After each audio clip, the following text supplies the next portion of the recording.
જામનગરના બર્ધન ચોક ખાતે વેપારી એસોસિએશન દ્વારા દબાણના મુદ્દે બંધ પાડી તેમજ કાળી પટ્ટી ધારણ કરી અને વિરોધ પ્રદર્શન કરવામાં આવ્યું।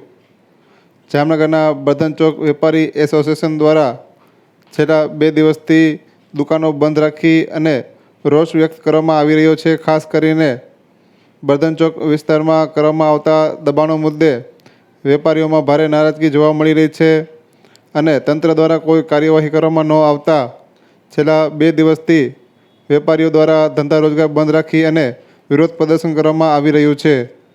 ત્યારે આજરોજ વેપારીઓ દ્વારા બંધ પાડી તેમજ કાળી પટ્ટી ધારણ કરી અને વિરોધ પ્રદર્શન કરવામાં આવ્યું હતું।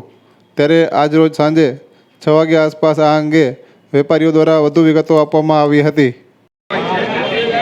અમે જામનગરમાં બર્ધન ચોક વેપારી એસોસિએશનમાંથી છીએ।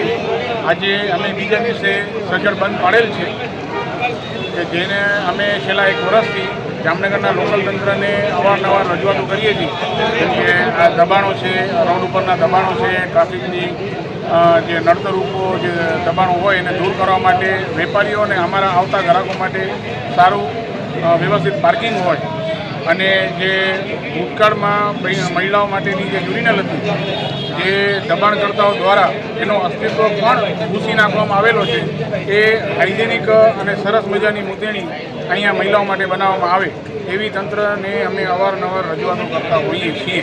અને અમે તંત્રને આપના દ્વારા એક મેસેજ પહોંચાડવા માગીએ છીએ કે અમે એક સારા વેપારીઓ છીએ, ટેક્સ પેયર છીએ, સારા નાગરિકો છીએ અને આટલી રજૂઆતો કરવા છતાં પણ તંત્ર કોઈ પણ પ્રકારનું સકારાત્મક વલણ નથી અપનાવતું। એ બધા વેપારીઓના મનની અંદર, મગજની અંદર એક પ્રશ્નાર્થ ચિહ્ન જેવું છે